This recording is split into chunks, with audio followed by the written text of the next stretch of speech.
Good morning to all. Today I am discussing about quantum mechanics, and in this particular video I am here discussing about the first postulate of quantum mechanics. So before stating the postulate, that is first postulate of quantum mechanics, we have to go through certain ideas, that is certain basic ideas. So we already know that in order to specify the state of a macroscopic molecule, something like this. This is a macroscopic molecule, and if we need to specify the state of this molecule, how can we specify the state? We can specify the state of this molecule by specifying the position coordinates and a momentum coordinate. That is position coordinate and momentum coordinate. So what is this position coordinate? That is x, y, z direction. Then momentum coordinate px, py, pez. This is what the case of this is the case of classical mechanics.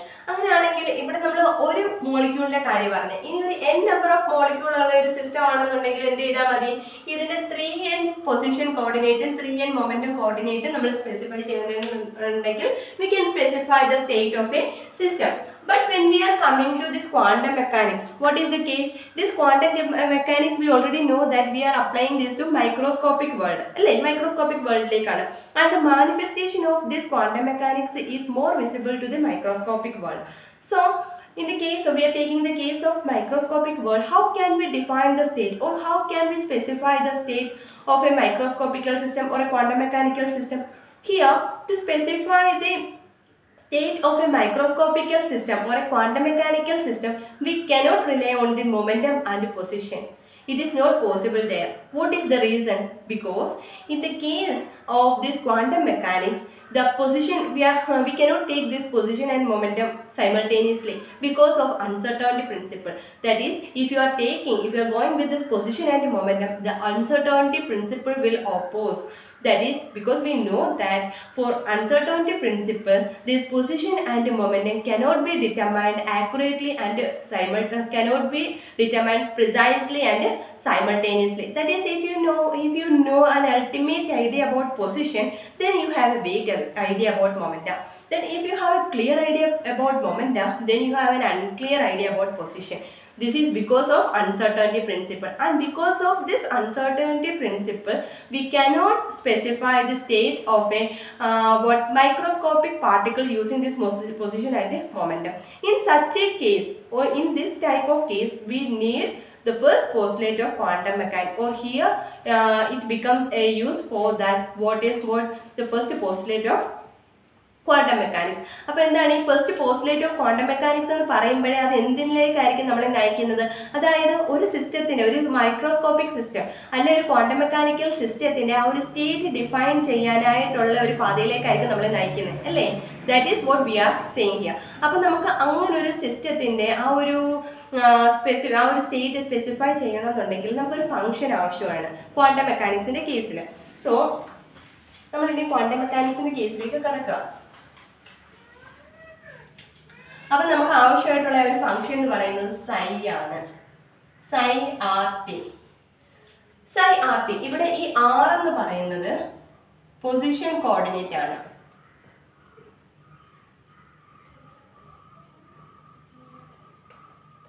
t എന്ന് പറയുന്നത് time.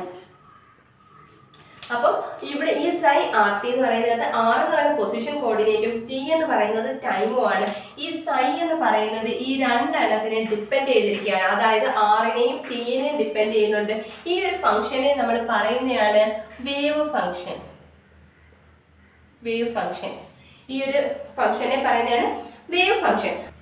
This function is called a wave function, and the state of a quantum mechanical system is completely specified by this function. So it is also called that is state function.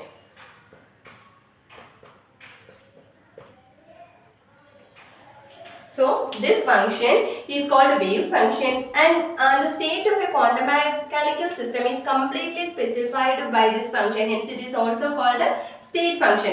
അങ്ങനെയാണെന്നുണ്ടെങ്കിൽ നമ്മൾ പറഞ്ഞു ഒരു specific ഒരു state നമുക്ക് quantum mechanical സിസ്റ്റത്തിന് ഒരു state specify ചെയ്യാൻ വേണ്ടി നമ്മൾ യൂസ് ചെയ്യുന്നത്. അങ്ങനെയാണെങ്കിൽ ഒരു പാർട്ടിക്കിളിന്റെ പ്രോബബിലിറ്റി കണ്ടുപിടിക്കാനായിട്ട് നമ്മൾ എന്ത് ചെയ്താൽ മതി? ഇതിന്റെ സ്ക്വയർ കൺസിഡർ ചെയ്താൽ മതി. അതായത് ഈ psi square RT dx dy dz കണ്ടുപിടിച്ചാൽ മതി. എന്തിന്? ഒരു പോയിന്റിലുള്ള ഒരു പാർട്ടിക്കിളിന്റെ പ്രോബബിലിറ്റി നമുക്ക് അനലൈസ് ചെയ്യണം. അല്ലെങ്കിൽ to find the probability of a particle in a given volume element dx dy dz നമുക്ക് ഈ psi വേവ് ഫംഗ്ഷന്റെ സ്ക്വയർ കണ്ടാൽ മതി. ഇതെന്താണ് മനസ്സിലായോ? സംഭവം എന്താണെന്ന് മനസ്സിലായി കാണത്തില്ല. ഇതിനൊരു എക്സാമ്പിൾ പറയാം. അപ്പം ഇതിനൊരു എക്സാമ്പിൾ ആയിട്ട് നമ്മൾ കൺസിഡർ ചെയ്യാം ഒരു coordinate system XYZ with an origin. ഒരു കോർഡിനേറ്റ് സിസ്റ്റം, ഇത് അതിന്റെ ഒറിജിൻ ആണ്. അതിന്റെ ഒരു ഡിസ്റ്റൻസ് R-ൽ നമുക്കൊരു പോയിന്റ് കൺസിഡർ ചെയ്യാം. ഇവിടെ മോളിക്യൂളിന്റെ പ്രോബബിലിറ്റി നമ്മൾ കണ്ടുപിടിക്കണം. അതിനായിട്ട് ഒരു ഇൻഫിനിറ്റസിമലി സ്മോൾ ഡിസ്റ്റൻസിൽ dx കൺസിഡർ ചെയ്യാം. അതുപോലെ dy dz. എന്നിട്ട് ഇവിടെ നമുക്കൊരു ക്യൂബ് നോക്കാം. ദാറ്റ് ഈസ്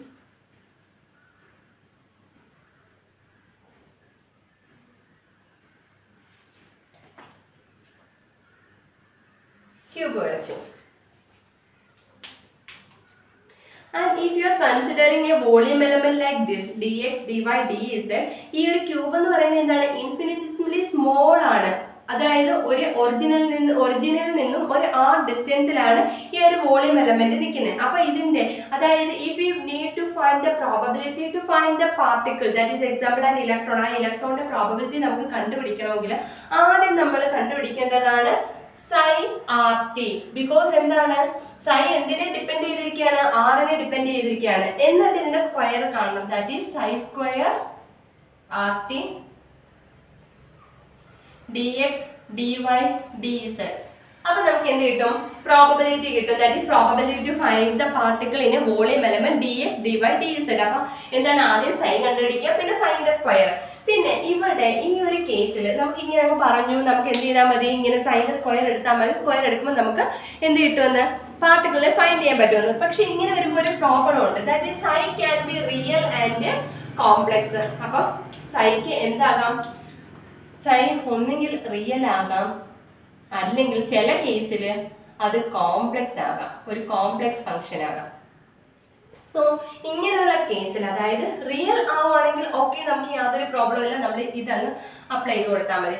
അതേസമയം ഒരു കോംപ്ലക്സ് ഫംഗ്ഷൻ ആണെങ്കിൽ എന്ത് പറ്റും? അതായത് കോംപ്ലക്സ് ഫംഗ്ഷൻ എന്ന് പറയുമ്പോൾ എന്താണ്? That is a + ib is a complex function. ഇതിന്റെ റിയൽ പാർട്ടാണിത്, ഇത് ഇമാജിനറി പാർട്ട്. I എന്ന് പറയുന്നത് എന്തിന് ഈക്വൽ ആണ്? √(-1) ഈക്വൽ ആണ്.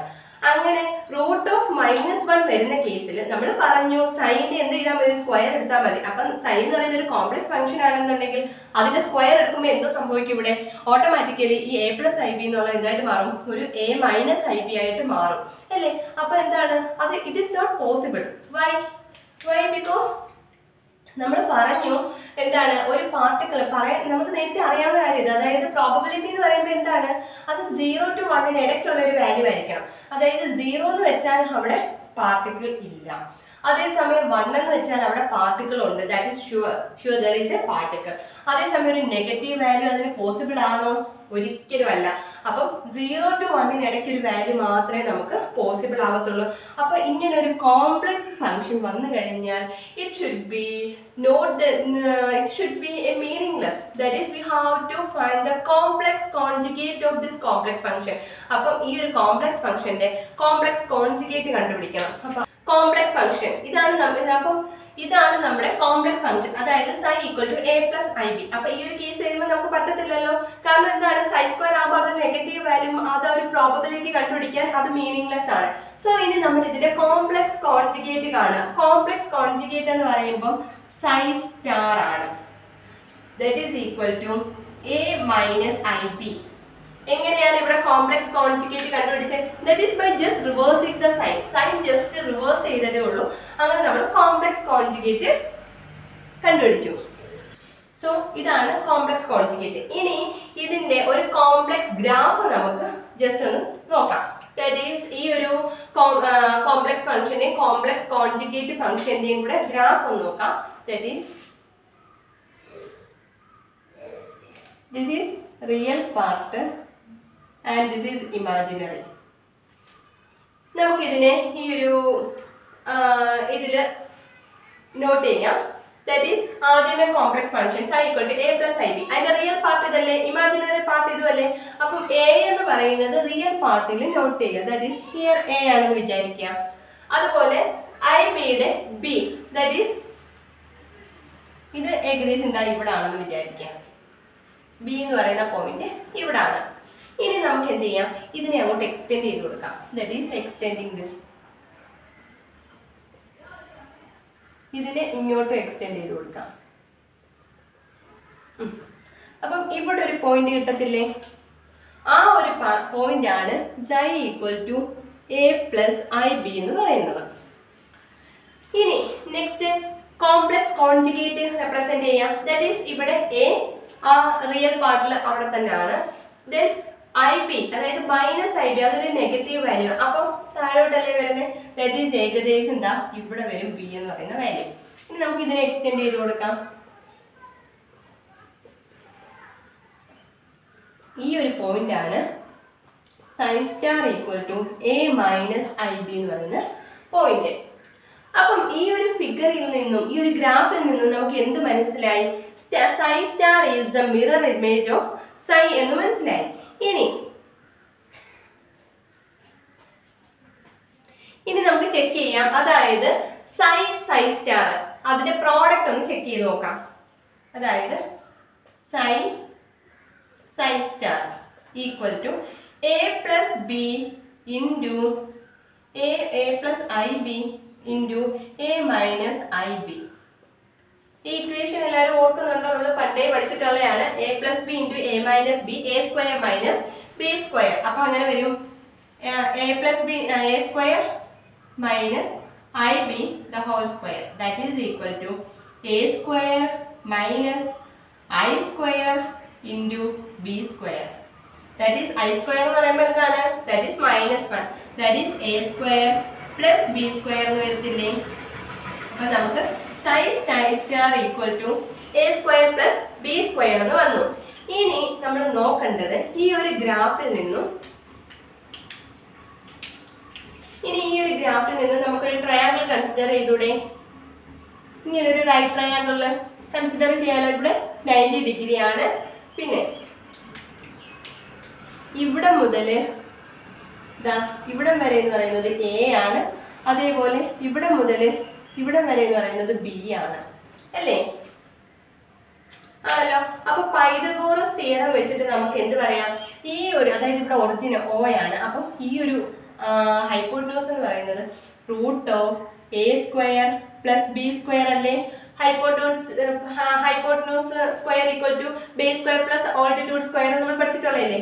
അപ്പോൾ ഇത് വെച്ചിട്ട് നമുക്ക് ഇങ്ങനെ കിട്ടും. അതായത് ആക്ച്വലി ഈ √a² + b² എന്ന് പറയുന്നത് എന്താണ്? That is psi.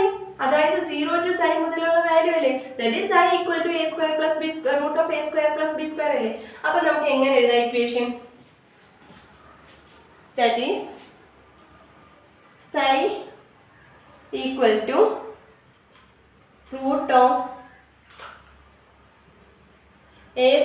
+ b². അപ്പൊ നമ്മൾ psi² എടുക്കുവാണെങ്കിലോ a² + b² മോഡുലസ് എപ്പോഴും മോഡിൽ വേണം നമ്മൾ നോക്കാൻ. That is psi² = a² + b² എന്ന് വന്നു. ഇനി ഈ a² + b² എന്തിന് ഈക്വൽ ആണ്? ദാറ്റ് ഈസ് നമ്മൾ ഇവിടെ കണ്ടുപിടിച്ച് വെച്ചിട്ടുണ്ട്. എന്താണ്? a² + b² ഈക്വൽ ആണ് psi². അപ്പൊ നമുക്ക് എന്തോ എഴുതാം? psi² modulus of psi² = psi star. കണ്ടോ, ഇതൊരു ഇമ്പോർട്ടൻറ്റ് ഫോർമുലയാണ്. സോ നമുക്കിപ്പോൾ ഒരു ഇമ്പോർട്ടൻറ്റ് റിലേഷൻ കിട്ടി. അതായത് എന്താണ്? psi star = mod of psi² എന്നൊരു ഇമ്പോർട്ടൻറ്റ് റിലേഷൻ കിട്ടി. അതായത് എന്താ പറയുന്നത്, if the function is a complex function instead of taking psi square R T D X by D Z. അപ്പൊ നമ്മൾ പറഞ്ഞു psi square R T D X D Y D Z ഇത് എന്തിനായിരുന്നു, probability of finding a particle in the volume element D X by D Y D Z അല്ലേ. അത് real നമ്പറിന്റെ കേസിലാണ്. അപ്പം കോംപ്ലക്സ് നമ്പറിന്റെ കേസിൽ നമ്മൾ ഈ ഒരു ഇക്വേഷൻ അപ്ലൈ ചെയ്ത് കൊടുക്കുവാണെങ്കിൽ അത് കംപ്ലീറ്റ്ലി എന്താണ് മീനിങ്ലെസ് ആയിട്ട് മാറും. So in this case we have to stay എന്താണ് psi R t psi star r T D X D Y D z. അപ്പം ഒരു കോംപ്ലക്സ് ഫംഗ്ഷന്റെ കേസിൽ നമ്മൾ യൂസ് ചെയ്യേണ്ടത് ഇതാണ്. ഇനി ഇപ്പം നമ്മൾ പ്രോബബിലിറ്റി ഓഫ് ഫൈൻഡിങ് പറഞ്ഞു, ആ എൻ്റയർ റീജിയനിൽ ഇനി നമുക്ക് എന്താണ് ഈ ഒരു പ്രോബബിലിറ്റി ഫംഗ്ഷൻ നമ്മൾ കണ്ടുപിടിക്കണമെന്നുണ്ടെങ്കിൽ how we can do this by integrating. ഇനി ഈ ഒരു സ്ക്വയർ ഫംഗ്ഷനെ നമ്മൾ ഇത് സ്ക്വയർ ഫംഗ്ഷൻ അല്ലേ ഇരിക്കുന്നത്, ഈ സ്ക്വയർ ഫംഗ്ഷനെ ഇനി നമ്മൾ എന്ത് ചെയ്യണം, ഇൻറ്റഗ്രേറ്റ് ചെയ്യണം. ദാറ്റ് ഈസ് എന്ത് ചെയ്യണം, ഇൻറ്റഗ്രേറ്റ് ചെയ്യാണ്. Psi R T psi star rt dx dy dz from minus infinity to plus infinity. അപ്പോൾ മൈനസ് ഇൻഫിനിറ്റി ടു പ്ലസ് ഇൻഫിനിറ്റിയിൽ ഈ ഒരു സ്ക്വയർ ഫംഗ്ഷനെ നമ്മൾ ഇൻറ്റഗ്രേറ്റ് ചെയ്യാണ്. ഇത് നമ്മൾ ട്രിപ്പിൾ ഇൻറ്റഗ്രൽ ആണ് ഇവിടെ യൂസ് ചെയ്യേണ്ടത്. വൈ, ഇവിടെ 3 കോർഡിനേറ്റ് സിസ്റ്റം അല്ലേ. അപ്പം triple integral that is integral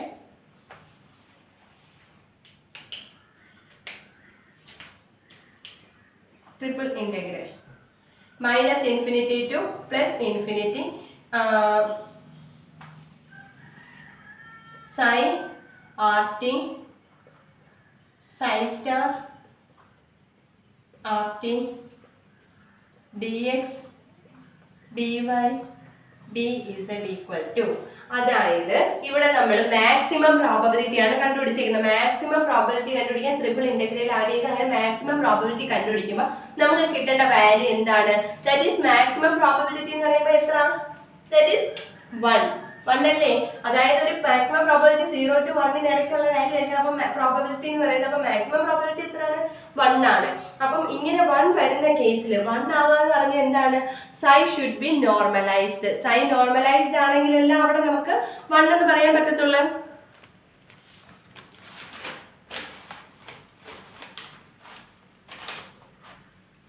അപ്പം ഇവിടെ 1 വരുമ്പോൾ നമുക്ക് എന്തെന്ന് പറയാം, സൈ നോർമലൈസ്ഡ് ആണെന്ന് പറയാൻ പറ്റും. ദാറ്റ് ഈസ് അപ്പം what is a normalised wave function?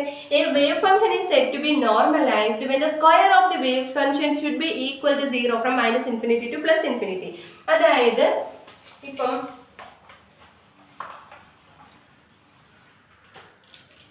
what is a normalized wave function? That is a function is said to be normalized when a wave function is said to be normalized from when the square of the wave function from minus infinity to plus infinity. അതായത് sin square d tau equal to 1 ആണെങ്കിൽ d tau means what? d tau equal to dx dy dz. That is d tau equal to dx dy dz. അതൊരു generalised coordinate ആണ്. അപ്പം ഈ ഒരു ഇതെന്ന് പറയുന്നത് എന്തിന്റെ കേസിലാണ്, ഈ ഒരു പോസിബിലിറ്റി വരുന്നത് എന്തിന്റെ കേസിലാണ്, ദാറ്റ് ഈസ് ഇതൊരു റിയൽ നമ്പർ ആണെങ്കിൽ, റിയൽ നമ്പർ ആണ്, ഒരു റിയൽ വാല്യൂ റിയൽ നമ്പർ ആണെന്നുണ്ടെങ്കിൽ ഈ ഒരു കേസ് നമുക്ക് അപ്ലൈ ചെയ്യാം. ഇനി എന്താണ്, ഇതൊരു കോംപ്ലക്സ് ഫംഗ്ഷൻ വരുന്നെങ്കിൽ നമ്മൾ ഏതാണ് അപ്ലൈ ചെയ്ത് കൊടുക്കുന്നത്, അതായത് minus infinity to plus infinity എന്താണ് psi star d tau equal to 1. This is what the case of അത് ഒരു കോംപ്ലക്സ് ഫംഗ്ഷൻ ആണെങ്കിൽ, കോംപ്ലക്സ് ഫംഗ്ഷൻ ആണെന്നുണ്ടെങ്കിൽ. അപ്പം ഇതാണ് എന്തെന്ന് പറയുന്നത്, ഒരു നോർമലൈസ്ഡ് വേവ് ഫംഗ്ഷന്റെ പെക്യുലാരിറ്റീസ് എന്ന് പറയുന്നത്. That is they should be equal to 1. ഇനി അപ്പം നമ്മളിപ്പോൾ പറഞ്ഞു, ഇനി അഥവാ ഇത് 1 അല്ല എന്നുണ്ടെങ്കിൽ, നോർമലൈസ്ഡ് എന്ന് പറഞ്ഞാൽ എന്താണ്, അത് 1 ആയിരിക്കണം. ഇനി 1 അല്ലാത്ത ഒരു കേസ് വന്നാൽ, ദാറ്റ് ഈസ് ഇപ്പം നമുക്കിപ്പോൾ കിട്ടിയിരിക്കുന്നത് ഇന്റഗ്രൽ സൈ സ്ക്വയർ d2 എന്ന് പറയുന്നത് 1 ആണെന്നാണ്. ഇനി ഈ ഒരു കേസ് അല്ല, integral psi square D tau equal to N ആണെങ്കിലോ, അതായത് എൻ എന്ന് പറയുന്നത് ഇവിടെ n എന്ന് പറയുന്നത് നോട്ട് ഈക്വൽ ടു 1 ആണെന്നുണ്ടെങ്കിൽ how can be say this is normalised? അതായത് നോർമലൈസ്ഡ് ആയില്ല എന്നുണ്ടെങ്കിൽ അതിനെ നോർമലൈസ് ആക്കാൻ പറ്റും എന്നുള്ള ഒരു പോസിബിലിറ്റി മതി. ദാറ്റ് ഈസ് ഇതൊരു ഫിനിറ്റ് നമ്പർ ആണ്. അപ്പൊ ഇതിനെ എങ്ങനെ നമുക്കിനി നോർമലൈസ്ഡ് അല്ലെങ്കിൽ നോർമലൈസബിൾ ആക്കാൻ പറ്റും? That is 1/n integral sin square d tau equal to 1 or integral 1/√n sin into 1/√n sin d tau equal to 1. That is integral sin equal to 1 d tau equal to 1. That is sin square d tau equal to 1. That is normalized.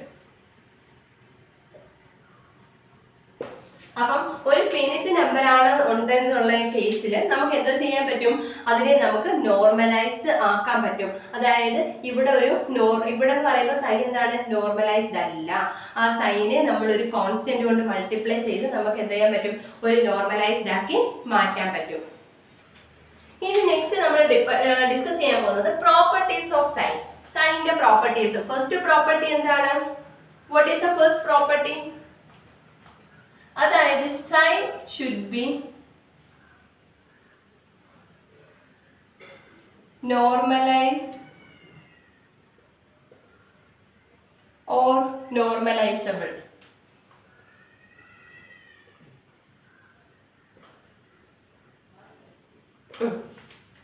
That is എന്താ? Psi അതുകൂടെ എഴുതിയേക്കാം. Psi d tau equal to n. N എന്ന് പറയുന്നത് എന്താണ്? ഒരു finite number ആയിരിക്കണം. ഇനി second property എന്ന് പറയുന്നത് എന്താണ്? Psi should be continuous. Second എന്ന് പറയുന്നത് psi should be continuous. Psi should be continuous. അതായത് സൈൻ ഷുഡ് ബി കണ്ടിന്യൂസ് എന്ന് പറയുമ്പോൾ അതിനൊരു എക്സാമ്പിൾ പറയുവാണെന്നുണ്ടെങ്കിൽ ഇപ്പൊ നമുക്കൊരു ഗ്രാഫ് കൺസിഡർ ചെയ്യാം. ഇങ്ങനെ 3 ഗ്രാഫ് ഒറിജിനിൽ നിന്നാണ് എക്സ് സൈ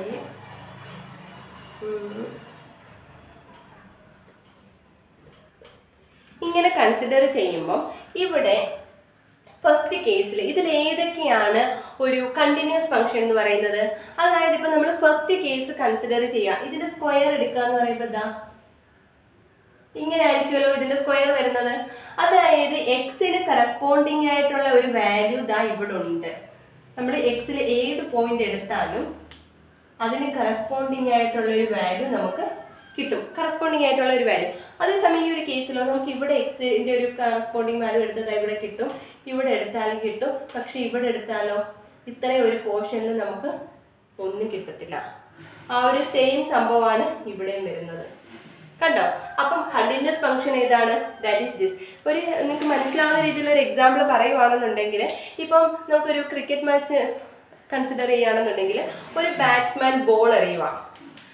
ഒരു ബോൾ എറിയുക. ബോൾ എറിയുമ്പോൾ തന്നെ ഇങ്ങനെ ബോൾ ഇവിടെ ബാറ്റ്സ്മാൻ ഈ ബാറ്റിൽ വന്ന് തട്ടുന്നിടം വരെയുള്ള നമ്മൾ ഒരു വീഡിയോ പോസ് ചെയ്ത് നോക്കുകയാണെന്നുണ്ടെങ്കിൽ ഇവിടെ കണ്ടിന്യൂസ് ആയിട്ട് ബോൾ ഇവിടെ നിന്ന് ഇവിടെ വരെ വരുന്നുണ്ട്. അല്ലാതെ ഒരു പോയിന്റ് വെച്ചിട്ട് ഇപ്പം ഇത്രയും ഒരു പോർഷനിൽ ആ ബോൾ വാനിഷ് ആവുന്നൊന്നുമില്ല. കണ്ടിന്യൂസ് ആയിട്ട് ഇതായി ഇവിടുന്ന് ഇങ്ങനെ തന്നെ ഇവിടെ വരെ വരുന്നുണ്ട്. അപ്പം ഏത് കേസേ പോസിബിൾ ആയിട്ടുള്ളൂ? ഈ ഒരു കേസേ പോസിബിൾ ആയിട്ടുള്ളൂ. അല്ലാതെ പകുതി വഴിക്ക് വാനിഷ് ആവുന്ന ഒരു പോസിബിലിറ്റി നമുക്കില്ല. So psi should be continuous. ഇനി തേർഡ് വൺ എന്ന് പറയുന്നത് psi should be single valued. Psi should be single valued. Psi should be single valued എന്ന് പറയുമ്പോൾ അതിന് നമുക്കൊരു ഗ്രാഫ് കൺസിഡർ ചെയ്യാം.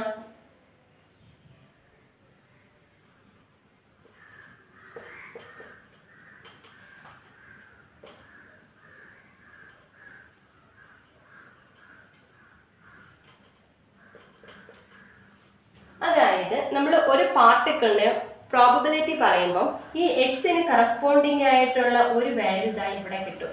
ഇവിടെ ഏത് പോയിന്റ് എടുത്താലും കറസ്പോണ്ടിങ് ആയിട്ട് ഒരു വാല്യൂ, പ്രോബബിലിറ്റി എന്ന് പറഞ്ഞാൽ നമുക്ക് 1 അല്ല പറയാൻ പറ്റത്തുള്ളൂ, 0ക്കും 1നും ഇടയിൽ വരണം. ദാറ്റ്സ് മാക്സിമം പ്രോബബിലിറ്റി 1 ആയിരിക്കണം. അതായത് ഒരു വാല്യൂ നമുക്ക് പോസിബിൾ ആകത്തുള്ളൂ. അപ്പം ഏതൊരു പോയിന്റ് നമ്മൾ ഇവിടെ എടുത്താലും അതിനൊരു സിംഗിൾ വാല്യൂയുടെ ഫംഗ്ഷനാണ് കിട്ടുന്നത്. അതേസമയം ഇവിടെ നോക്കിയാലോ, ഇവിടെ ഒരു പോയിന്റ്, ഒരു എക്സിന് ഒരു കറസ്പോണ്ടിങ് ഇവിടെ എടുത്തു കഴിഞ്ഞാൽ ഇവിടെ ഒരു പോയിന്റ്, ഇവിടെ ഒരു പോയിന്റ്, അങ്ങനെ psi1, psi2, psi3 ഇങ്ങനെ 3 പോയിന്റ്സ് നമുക്ക് അവൈലബിൾ ആയിട്ട് വരും. Is this possible? സൈക്ക് ഒരെണ്ണം എല്ലാം പോസിബിൾ ആയിട്ട് വരത്തുള്ളൂ, ഒരു വാല്യൂ എല്ലാം പോസിബിൾ ആയിട്ടുള്ളത്. That is psi should be. Next എന്ന് പറയുന്നത്, ഫോർത്ത് വൺ എന്ന് പറയുന്നത് psi should be finite. psi should be finite. psi finite ആവുമെന്ന് പറഞ്ഞാൽ എന്താണ്? psi ഫൈനൈറ്റ് ആണെങ്കിൽ മാത്രമേ നമുക്കത് ക്വാഡ്രാറ്റിക്കലി ഇന്റഗ്രബിൾ ആണ് അല്ലെങ്കിൽ ഒരു സ്ക്വയർ ഇന്റഗ്രബിൾ ആണ് എന്നൊക്കെ പറയാൻ പറ്റത്തുള്ളൂ. അഥവാ psi ഇൻഫിനിറ്റ് ആണെങ്കിലോ, ഇൻഫിനിറ്റ് ആണെങ്കിൽ നമുക്ക് എന്താ പറ്റത്തില്ല, അതിനെ നോർമലൈസ് ചെയ്യാൻ പറ്റത്തില്ല.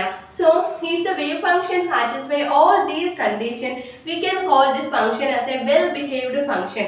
So in quantum mechanics we have a well behaved function. So ഈ പറഞ്ഞ കാര്യങ്ങളിൽ നിന്നെല്ലാം നമുക്ക് നമ്മുടെ ഫസ്റ്റ് പോസ്റ്റുലേറ്റ് എങ്ങനെ ഡിഫൈൻ ചെയ്യാം?